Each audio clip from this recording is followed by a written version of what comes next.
Où en sont nos petits protégés, Fabio Quartararo chez Yamaha, Johann Zarco chez Honda? Les tests de Misano étaient l'occasion de voir un peu où en était tout ce beau petit monde. D'ailleurs, un bon point à souligner, pour une fois, il n'a pas plu lors des tests. En tout cas, pas la journée, il a plu la nuit, mais la nuit, c'est moins problématique. En général, la nuit, ils sont censés dormir. À moins qu'ils fassent quelques escapades dans le motorhome de quelque Umbrella Girl. Mais ça m'étonnerait, vu que des Umbrella Girl, il y en a de moins en moins, voire quasiment plus. Maintenant, on n'a plus que des techniciens qui tiennent le parapluie. Belle époque.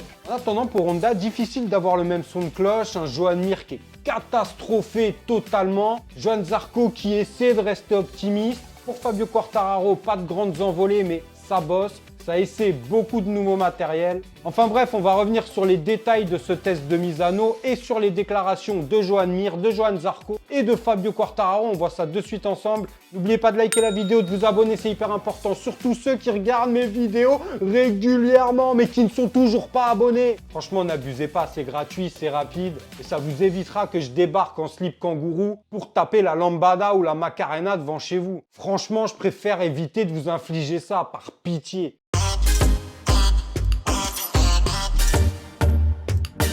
Bon mes amis, les tests de Misano étaient prévus juste après le Grand Prix de Misano, vous l'aurez deviné. D'ailleurs, il y aura un autre Grand Prix de Misano, Misano 2. On verra si Fabio Quartararo arrive à renouveler ses performances. En attendant, on va parler de nos Japonais parce que bon, pour Aprilia et KTM, ça bosse dans le bon sens, même s'il y a toujours des steps à rattraper sur Ducati.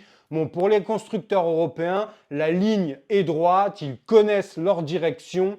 Ça bosse, ça teste des choses, ça affine les configurations, mais pas de révolution. On va surtout s'attarder du coup sur Honda et Yamaha. C'est les deux constructeurs en difficulté depuis maintenant plusieurs saisons, on le sait. Et on va commencer par Honda parce que le son de cloche n'est absolument pas le même. Joan Mir est vraiment catastrophé par ce test. Il a totalement déchanté pendant que Johann Zarco, lui, bon, c'est pas une révolution non plus, mais tente de rester optimiste. Il est dans un état d'esprit plus positif, certainement pour garder l'énergie et continuer à travailler. L'un dit qu'ils ont quasiment rien essayé, qu'il n'y a eu aucune révolution chez les Japonais. L'autre, notre Zarco, diffère un peu dans les propos. On revient sur les déclarations et de Joan Mir et de Johann Zarco juste après. On parlera de Yamaha par la suite. On débute par Joan Mir. Je suis très inquiet car Honda n'a apporté aucune révolution lors de ses essais qui étaient très attendus. Ce n'était vraiment pas une journée positive, honnêtement je m'attendais à beaucoup mieux. J'ai bien testé des solutions aérodynamiques, des ajustements au niveau du châssis, mais franchement le package aérodynamique a bien fonctionné, mais j'espérais vraiment plus de nouveautés à essayer. C'est très léger selon moi. Nous étions à Misano pour des essais très attendus et je pense qu'il est normal de s'attendre à plus de nouvelles choses à tester. Cela m'inquiète beaucoup car nous n'aurons plus d'opportunité de tester avant Valence. Avant, Honda apportait une toute nouvelle moto ici à Misano et là, nous n'avons testé que quelques pièces.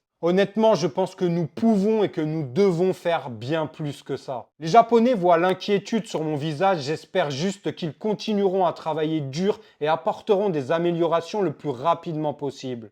Bon, pas très optimiste tout ça pour Honda. Joan Mir, il a l'air franchement catastrophé, déprimé, en dessous de tout et bon...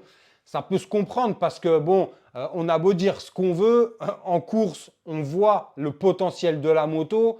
Et franchement, il n'y a pas d'amélioration, il faut se le dire. On va revenir maintenant sur les déclarations de Zarco qui, lui, tente de rester optimiste, mais pas de révolution chez Honda. Ok, peut-être que nous ne pouvons pas appeler ça une nouvelle moto, mais pour moi, c'est une différence suffisante. Il faut travailler dessus. Nous avons essayé aujourd'hui, je dirais, 3 grandes choses qui ont assez bien fonctionné et le feeling a été différent. Nous n'étions pas coincés dans ce feeling et je pense que nous avons pu faire quelques progrès. Nous ne pouvons pas encore le voir sur la performance pure du temps autour, mais je sens que nous pouvons ouvrir de nouveaux domaines. Voyons ce que nous pourrons faire à Misano 2. Si nous pouvons avoir tout ce que nous avons testé ici à Misano 2, je ne suis pas sûr que ce sera le plan, mais c'était bien de faire des tours. Pour moi, la nouvelle aérodynamique est positive, une amélioration dans certaines zones de virage, dans certaines zones de la piste, peut-être pas dans la zone où nous perdons le plus en ce moment, mais je ne pense pas que la zone où nous perdons le plus sera résolue avec un carénage.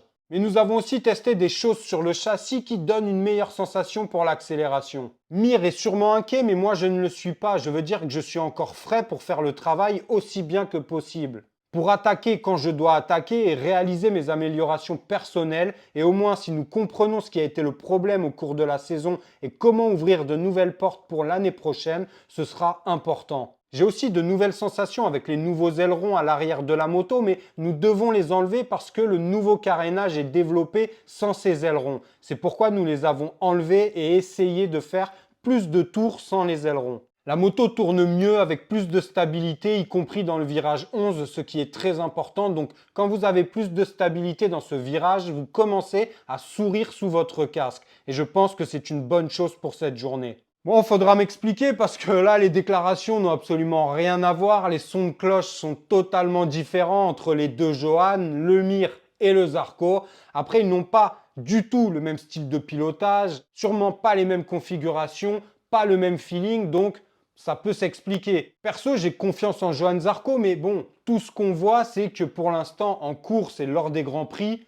il n'y a pas d'amélioration. Donc, on verra lors des prochains Grands Prix, voir si réellement il y a du mieux ou pas. Après, c'est sûr que de toute façon, s'ils améliorent à chaque fois un petit peu, c'est vraiment des micro-détails. Donc, ça ne peut pas vraiment encore se voir en Grand Prix. On va passer à Yamaha et Fabio Quartararo. Alors là aussi, les sons de cloche sont totalement différents entre Max Bartolini et Maio Meregali et Fabio Quartararo. Fabio qui s'attendait à des améliorations, à un package qui évolue, à un écart qui régresse avec les plus forts dès cette saison, alors que du côté de Maio Meregali et Max Bartolini, on annonce des améliorations et le fait de rattraper les plus forts dans 2-3 saisons. Donc, il y a un peu d'eau dans le gaz chez Yamaha, mais on essaie de rester soudés. On revient sur les déclarations de Fabio Lito. Nous testons un nouveau moteur, plusieurs nouvelles pièces sur la moto, ainsi qu'un nouveau bras oscillant. Nous avons aussi testé un nouveau châssis depuis la course. Le nouveau moteur a un raccord de gaz différent de celui que nous utilisions jusqu'à présent.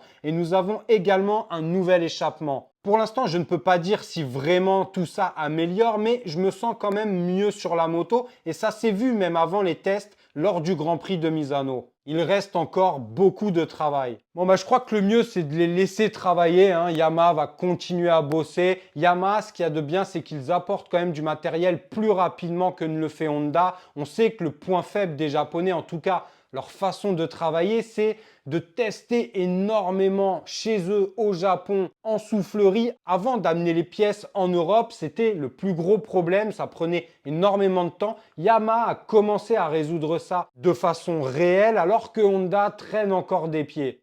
À voir, donnez-moi votre avis sur les déclarations et de Joan Mir et de Johan Zarco qui ne sont absolument pas les mêmes, celles de Fabio Quartararo. Bien qu'on sait tous qu'il va falloir encore beaucoup de temps pour vraiment voir une nette amélioration chez les constructeurs japonais. On se retrouve dès vendredi pour une prochaine vidéo. N'oubliez pas de liker et surtout de vous abonner, c'est important. J'ai les slips qui sont prêts dans le placard, je débarque. On s'est compris les amis?